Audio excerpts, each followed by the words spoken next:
와 우리 주 예수 그리스도로부터 은혜와 평강이 여러분 모두와 함께 하시기를 바랍니다. 우리는 지금 부활절기를 보내고 있는데요. 부활절로부터 시작된 이 절기는 50일간 지속됩니다. 그래서 이 절기는 우리가 파스타 절기, 파스카 절기입니다. 파스타가 아니라 파스카 절기라고 부르기도 하고, 혹은 기쁨의 50일이라고 부르기도 합니다. 기독교 최대 명절인 부활절의 뜨거운 감격을 50일 동안 만끽하라는 그런 뜻이 담겨 있는 거죠. 그런데 이 기간에 성서 일과가 좀 특이한 점이 한 가지 있어요. 지난 몇 주간 동안 우리가 성서 일과를 읽으면서 여러분들이 혹 이상하게 여기신 점이 있지 않을까 싶은데 감이 오시나요? 이 구약 성서가 있어야 할 자리에 대신 사도행전이 있었죠. 앞으로도 계속 부활절기 내내 그렇게 될 텐데요. 그것은 이 부활절기에는 구약의 말씀을 읽는 대신 이 부활에 관한 초대교회의 생생한 증언을 읽어라, 이런 뜻이 담겨 있는 겁니다. 그래서 오늘은 그 취지를 살려서 사도행전의 말씀을 본문으로 삼아서 교회의 생태에 관한 이야기를 나누려고 합니다. 오늘 본문 말씀은 사도 바울 선생님이 이 소아시아 지역이죠. 이 밀레도라고 하는 곳에서 에베소에 있는 장로들을 청하여 고별 설교하는 내용입니다. 내용을 보면 마치 유언을 하는 듯한 그런 느낌이 물씬 풍기고요. 일종의 사명 위임 연설이라고 할 수 있는 그런 내용을 우리가 발견할 수 있어요. 그러니까 에베소에서 하던 자신의 사명을 이제 장로들에게 위임하는 그런 내용인 것이죠. 근데 이 연설 속에서 우리는 교회의 본질적인 목적이 무엇인지, 그리고 어떤 목표를 지향해야 하는지, 이런 것들을 확인할 수 있어요. 우선 본문의 전체 내용을 4가지 주제로 요약한다면 회고, 전망, 유언, 축복, 이렇게 정리할 수 있어요. 근데 이 사도 바울 선생님이 에베소에서의 사역을 회고하면서 다음과 같이 말합니다. 겸손과 눈물로 주님을 섬겼고 유대 사람들의 음모로 온갖 시련을 겪었지만 내가 혼신의 힘을 다해 한 일은 여러분을 가르치는 일, 즉 회개하고 하나님께로 돌아올 것과 주 예수 그리스도를 믿도록 엄숙히 증언하는 일이었다, 이렇게 말해요. 이 말씀 속에서 우리는 교회의 본질적인 사명이 무엇인지를 확인할 수 있는 거죠. 뭐라고요? 주 예수를 믿을 것을 엄숙히 증언하였다. 이것이 교회의 본질적인 사명이라는 거예요. 주 예수 그리스도를 믿는 것, 믿을 것, 이것을 엄숙히 증언하는 일. 이 중요한 사명은 이 두 번째 주제인 전망에서도 발견할 수 있는데요. 24절이죠. 그러나 내가 나의 달려갈 길을 다 달리고 주 예수께 받은 사명, 곧 하나님의 은혜의 복음을 증언하는 일을 다하기만 하면 나는 내 목숨이 조금도 아깝지 않습니다. 주 예수께 받은 사명, 곧 하나님의 은혜의 복음을 증언하는 일, 이 사명을 완수할 수 있다면 나는 목숨도 아깝지 않다는 거예요. 이 복음 증거에 대한 사도 바울 선생님의 결연한 의지를 발견할 수 있는 거죠. 그리고 25절에서는요, 은혜의 복음을 증언하는 일은 곧 하나님의 나라를 전파하는 일이다. 이 동일한 내용이라고 하는 것을 우리가 확인할 수 있죠. 네. 여러분, 우리 공동체가 존재하는 이유가 뭐라는 겁니까? 네? 우리 교회가 존재하는 이유가 뭐라는 거예요? 예수 그리스도의 복음을 엄숙히 증언하는 일. 다시 말하면 하나님의 나라를 전파하는 일. 이것이 우리 교회가 존재하는 이유, 우리 공동체가 존재하는 이유라는 겁니다. 이것이 우리 교회가, 우리 공동체가 사활을 걸어야 하는 본질적인 사명이라는 거죠. 28절에서는요, 또 이런 말씀을 해요. 교회를 언급하면서 하나님이 자기 피로 사신 교회다. 하나님이 자기 피로 사신 교회다. 이 말씀을 근거로 해서 누군가 이런 얘기 하더라고요. 하나님이 피로 사신 교회이니 사람들을 피로하게 만드는 게 교회다. 네. 말장난인가요? 네. 정말 오늘날의 교회가 사람들을 피로하게 만드는 교회가 아닙니까? 오늘날의 교회 현실이, 이 교회의 실태가 정말 그런 것 아닌가요?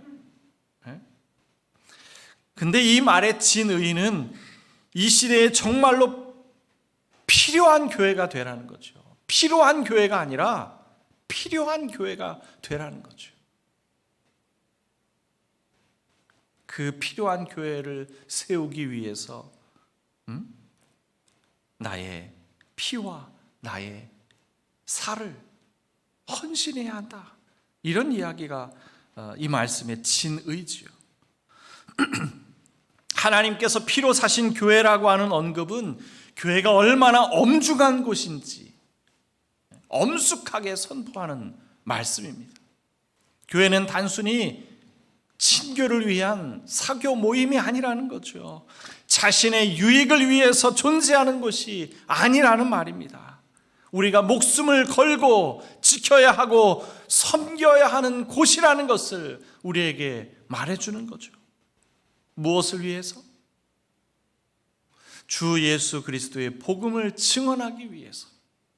다시 말해서 예수 그리스도께서 그토록 목 놓아 부르짖던 하나님의 나라를 선포하기 위해서 우리가 목숨을 걸어야 하는 것, 이것이 바로 교회라는 겁니다. 여러분, 교회는 예수의 복음을 증언하는 것이고 또 예수를 따르는 사람들이 모인 곳이니 교회 가면 좋은 사람들을 많이 만날 것이다. 이렇게 기대하는 사람들이 의외로 많습니다. 그렇죠? 심각한 착각이고요. 중대한 오류가 아닐 수 없죠. 교회 가면 훌륭한 목사가 있고 교회 가면 훌륭한 장로, 훌륭한 권사, 훌륭한 집사가 있다고 생각들 하는데 웬걸요? 가장 흉악한 악당들만 모아놓은 것 같은 곳이 바로 교회죠. 여러분, 29절을 보세요. 사도 바울 선생님이 뭐라고 합니까? 유언 가운데 한 대목인데요. 내가 떠난 뒤에 사나운 이리들이 여러분 가운데로 들어와서 양떼를 마고 헤아리는 것을 나는 압니다. 사나운 이리들이 들끓는 곳, 그게 바로 교회라는 거예요. 왼수 같은 놈들이 들끓는 곳이 바로 교회라는 겁니다. 왜 그럴까요? 좋은 사람들이 많이 있어야 할 곳 같은데 왜 그럴까요? 왜 이리 같은 놈들이, 원수 같은 놈들이 들끓는 곳이 교회가 되어야 하는 말이죠. 저는 이 질문에 대한 대답을 이 영화 에반 올마이티라고 하는 이 영화에 나오는 명대사로 대답하고 싶어요. 이 에반 올마이티라고 하는 영화는요, 이 노아의 방주를 모티브로 만든 기독교 영화라고 할 수 있을 것 같은데, 이 영화에서 하나님의 역을 맡은 이 모건 프리만이 이 주인공 그 에반의 아내이죠. 그 아내에게 이런 말을 해요. 누군가 인내를 달라고 기도하면 하나님은 그 사람에게 인내심을 주실까요? 아니면 인내를 발휘할 기회를 주실까요? 누군가 용기를 달라고 하면 용기를 주실까요? 아니면 용기를 발휘할 기회를 주실까요? 만일 누군가 가족이 좀 더 가까워지게 해달라고 기도하면 하나님이 뿅 하고 그런 느낌을, 그런 묘한 느낌을 주실까요? 느끼게 해주실까요? 아니면 서로 사랑할 수 있는 기회를 마련해 주실까요?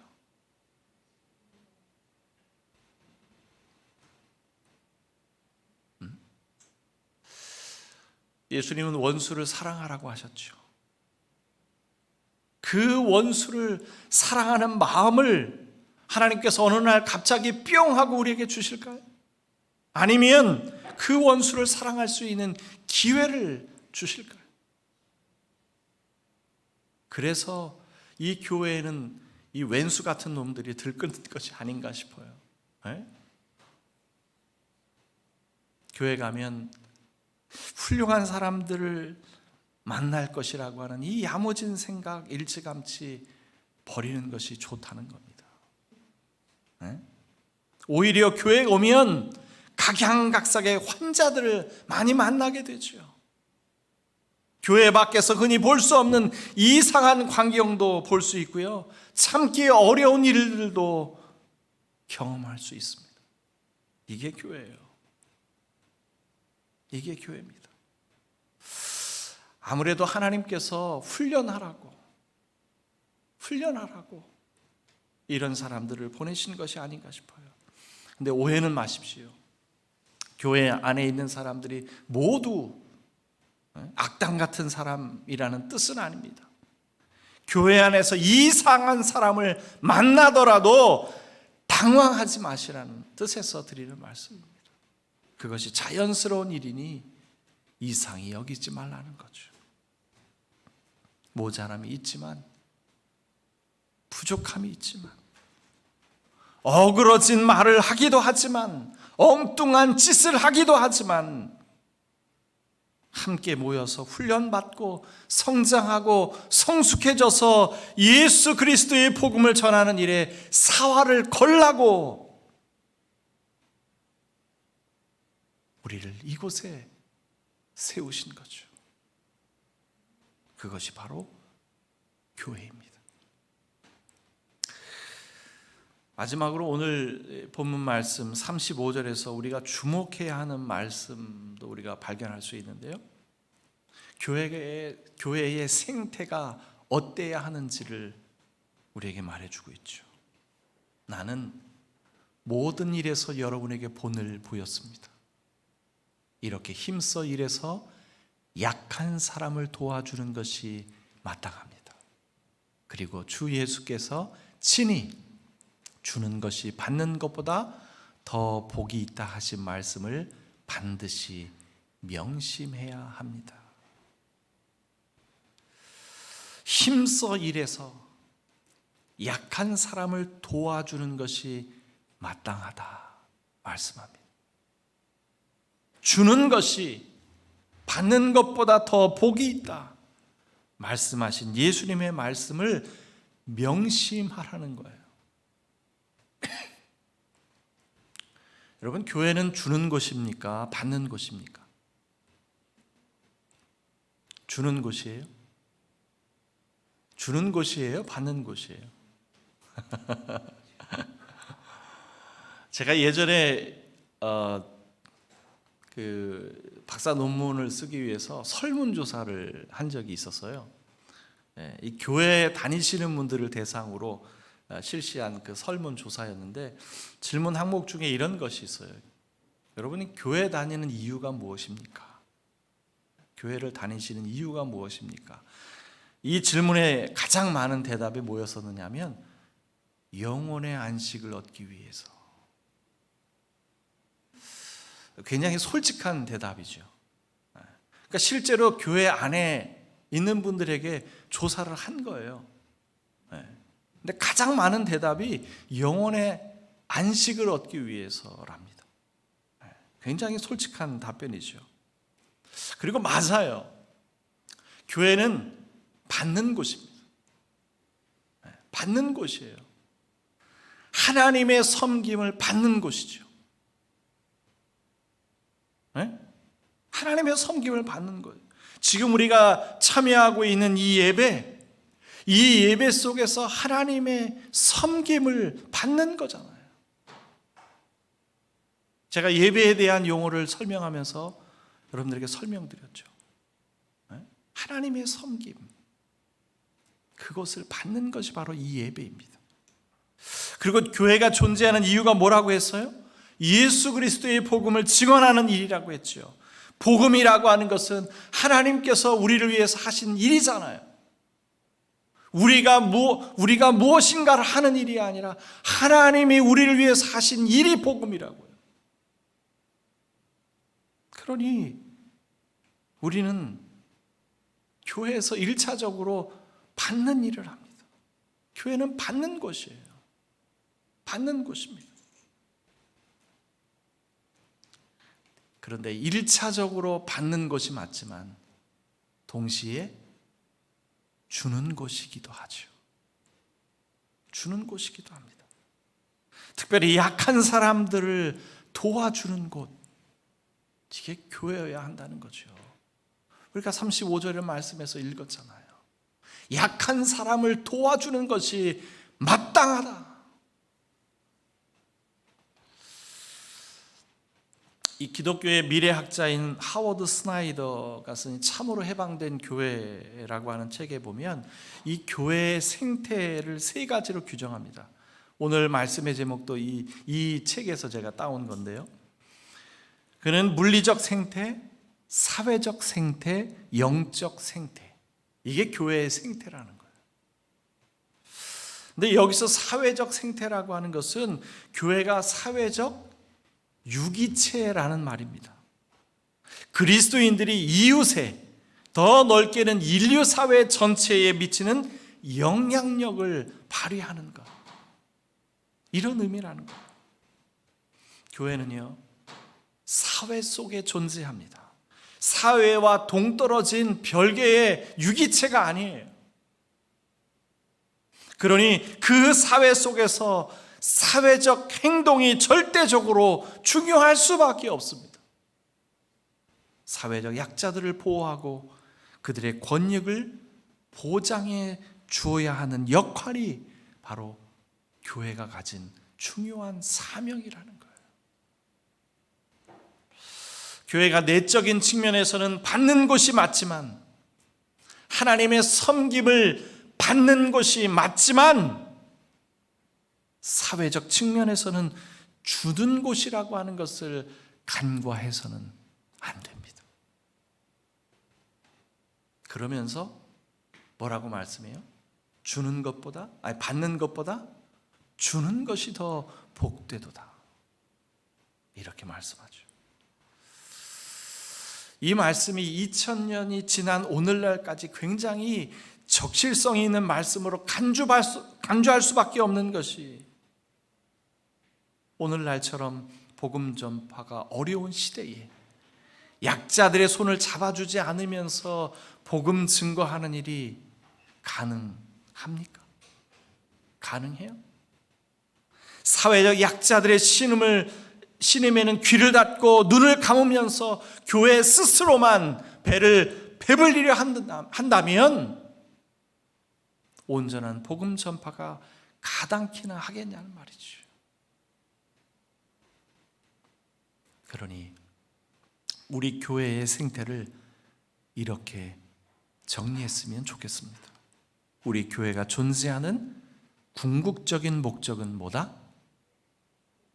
주 예수 그리스도의 복음을 증언하는 일, 그리고 그 목적을 이루기 위해서 우리 시대의 사회적 약자들을 돕는 일이 최선의 목표, 지향점이 되어야 한다는 것, 이거죠. 하워드 스나이더는 책에서 이런 말도 해요. 교회의 영적인 생태에서 핵심이 되는 동력은 사랑으로 역사하는 믿음뿐이다. 사랑으로 역사하는 믿음뿐이다. 갈라디아서 5장 6절의 말씀이죠. 교회의 생태는 사랑으로 역사하는 믿음입니다. 사랑으로 역사하는 믿음이 예수 그리스도의 복음을 증언하게 할 것이고요, 사랑으로 역사하는 믿음이 사회적 약자들의 손을 잡게 해줄 겁니다. 모든 지각에 뛰어난 하나님의 평강이 그리스도 예수 안에서 여러분의 마음과 생각을 지킬지어다. 아멘.